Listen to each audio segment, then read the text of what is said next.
I have got an earwax removal not for the faint-hearted coming up, guys. This, oh my word, this was a tough one to do. We have got the perfect storm inside this ear canal. What we have is a really narrow canal. You can see it can barely get the standard size ulnar tube in here, and it is almost filling the canal. You can see, look, and we're almost getting that slight collapsing of the outside part of the ear canal. So we've got to be super duper careful here.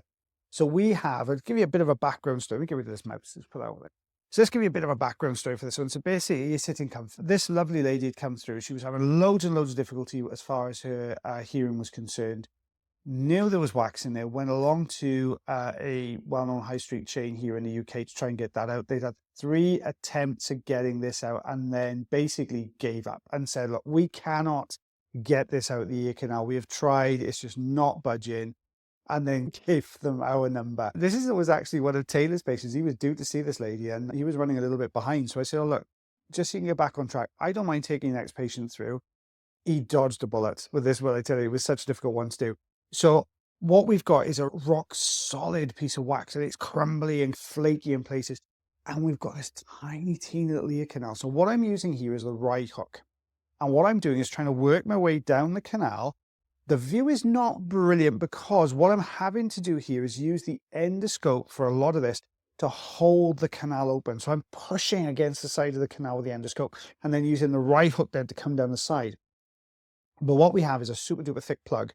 And that plug then is almost completely filling this very tiny ear canal. So with the right hook, what I'm not using it as a hook most of the time.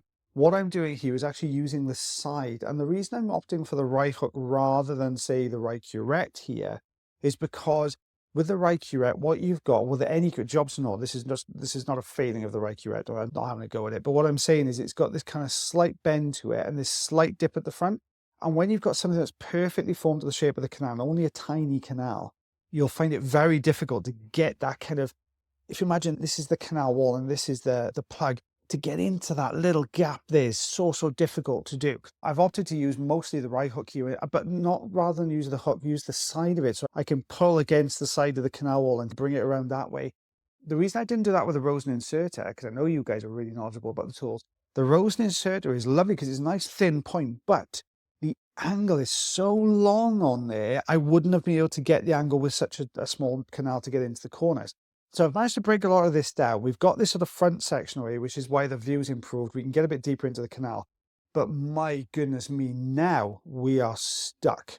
We have an absolutely solid piece of wax. Now, this piece of wax has been in here a long old time. Patients confess they've had problems with their ears for quite some time.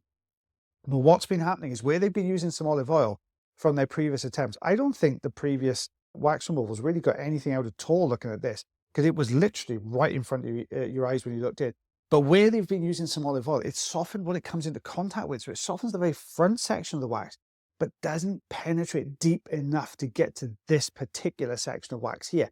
So what we've got is a super duper rock solid piece of wax sitting just in front of the eardrum, basically. And what I'm doing here, as I said, is just clipping the sides of it away. So I'm breaking a little bit off, removing that then with the suction, because also behind this wax, we've got trapped humidity. And as soon as I break a little bit of a seal on the side, all that sort of warm, moist air, all in from behind that plug, and then you get this misting of the endoscope, which I would say is probably one of the biggest downsides of the endoscope, is if you've got a particularly humid canal or a particularly narrow humid canal, as we've got in this case, it is always harder to try and stop that misting effect. I can see there's a tiny little gap there at the top.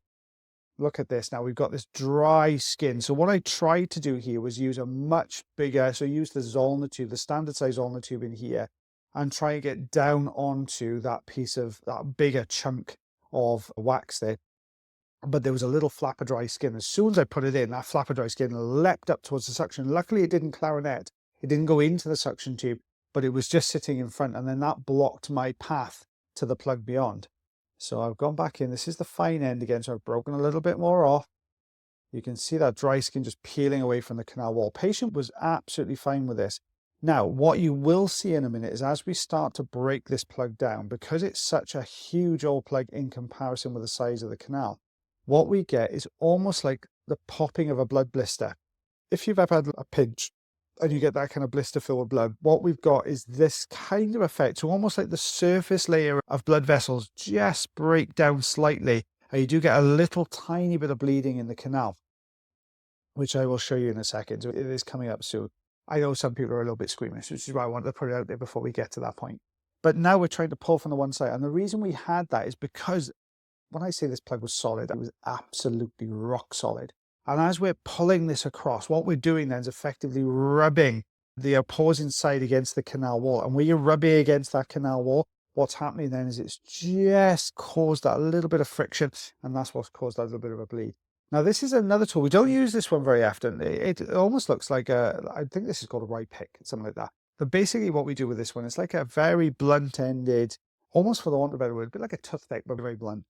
And what you can do that for is you can use it to scrape down surfaces, get into gaps, to pull, just to reposition the wax.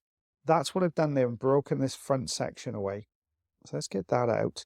You can see by the color, old wax is dark wax. So you get this really almost conga brown, ebony color to it. It gets really dark. And that's how you know it's really, I was going to say mega old wax. This is from my age, a mega old wax. But this is starting to peel. Now let's get this little bit off the side. I'm hoping now we've created a gap on the right that we can pull all of this across from the left-hand side now into that gap we've created on the right-hand side.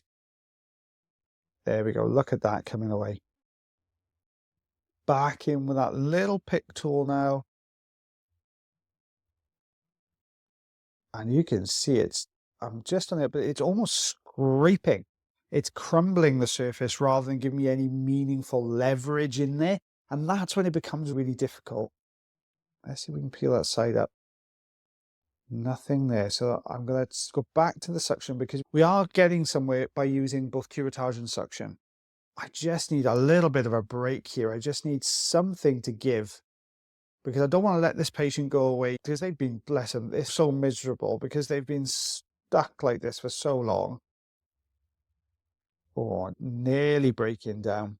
Guys, because the video is so long today and I'm absent Mr. Taylor Green, what I'm going to do, I'm just going to put one video out today because this was a 14-minute one. Obviously, I've got to have time to voice every little one over. So because this took a little bit longer than most, I'm just going to do the one video for today. So you will get that one. And then when we put some shorter videos in later on, you'll get back to 2 again. Now, this is the right urette. Now, this looks absolutely huge now in comparison to this bit of wax here. But now I've created the gap at the top. So now I can get through it. There we go. I managed to pull a big chunk. Now, what you'll see in a second is as we pull that forwards, you will see it in a little bit. You can see it's become more mobile now. It's moving back and forth over the skin. You do see, oh, there we go. It's so difficult because we're bringing this forward. Now, when it gets to this outer portion of the ear canal, we can no longer hold the canal open and keep the view at the same time. So we've got to do one or the other at the moment. So let's go beyond this top section. There we are. I've got this little bit stuck in the canal right at the entrance. I need to get rid of that because that's where the endoscope needs to sit for the next bit of the removal. So I want to try and break a lot of this down, but now I can't hold the ear canal open as well. There we are. You can see I'm looking for that gap. I'm trying to get beyond it, but because it's a little bit more mobile, what's happening is as I'm hitting that top section, it's just rocking the wax backwards slightly. So let's get to this top corner. There we are. We chipped a little bit off. You'll be shocked. We do line it all up at the end on the ruler, so you can see just how much came out, but just how much came out of this canal. There you go. To the right-hand side there, we can just see it's almost, it's not a full bleed. It's almost like a very kind of watery blood, almost like you popped a little blister. That's the kind of effect you get. You'll see the ear canal at the end now when we get that out, but we've got this top section away. Now at this point, because I can see, you know, I know this is going to be tender. So I'm saying to the patient, are you okay? Do you feel all right? Are you okay for me to continue? And they were perfectly happy for me to continue. In fact, they didn't complain once through the whole thing. Let's go beyond this next section. There we go. Let's pull that through. There we go. Look at the size of that plug. Now that's what was sitting down there. As soon as I've got that out, you have to put it back to the screen so you can see it. the patient, the relief on the patient's face. You can see there's no active bleed there at all. You can see where it was though, just that little bit, that almost like a little rub on that one right-hand corner, but patient feeling so much better. But what I would do, you could see the aggravation to that canal there. I would normally say to that patient, look, let's keep this here as dry as you possibly can now for the next 48 hours. Let that skin just repair itself. I would probably then after 48 hours, maybe start using a little bit of ear calm in there just to make sure there was no irritation carrying on into that canal as well. So this is the other ear. You can see very similar. I've got the right hook in here as well. And I was hoping I could get behind this plug and it would unravel. Now we've pulled this front section out, back in now with the right urette. And we've got this, there we go, out that bit comes. Lovely. Let's take a look beyond that now. Have we broken this down enough? It's still a chunky old plug, this one. Now, when you get narrow canals like this, I know I've done a lot of talking to this one, guys, but when you get narrow canals like this, it's always better to say to this patient, look, I want to see you at least once a year. I want you to put olive oil on a regular basis just to try and keep this as soft as we possibly can, just because if it gets this hard, you're limited in the amount of movements you can make in the canal with that entrance being as narrow as it is. So you are limited in what you can do. So you have to make sure that the patient gives you the best chance of getting this out. So back to the right hook now, over the top. There we go. We're pressing down behind the wax. We're pulling forwards. It just broke away. I was really hoping I was just going to have enough rigidity to it so we'll be able to pull that whole plug through in one go. Oh, nearly there. Let's get the next bit. Oh, it's not quite there. You can see I've almost got it to the outer portion of the ear canal. Can we get above this with the right urette now? Can we get behind it and pull this through? Is it going to go? Oh, it's nearly there. We can see this is coming away really well. It's just got this last little section. I think this is the last bit. But you saw then, as I was trying to get beyond it, what it does, because it's now become mobile, it pushes that wax plug further in. This has been a fight from beginning to end, this ear canals. We're nearly done. There we go. I've cleared a lot of the debris from the outside part. We've made that plug just a little bit smaller. Let's see if we can pick that up. There we go.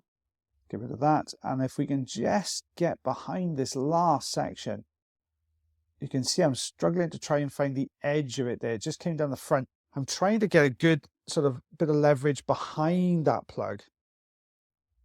I think we've got it there. Yeah, you can see that bottom section starting to lift forwards. That way then we've got behind the plug and out that comes. Let's see if we can get the whole way. There you go. Quite a chunky old plug. Oh my goodness, we're not finished yet. We've got one more bit left. It's still going. And it's quite a long piece as well, but out that comes as well. You can look at the color difference. These really old pieces of wax here, the very dark color there, and these go almost, you could snap these almost brittle. You can see the dryness to the canal there as well. But look how much. We have 2.5 inches, 6.5 centimeters worth of wax out of 2 very narrow ear canals. That was a ridiculous amount of wax to take out of 2 canals. Yeah.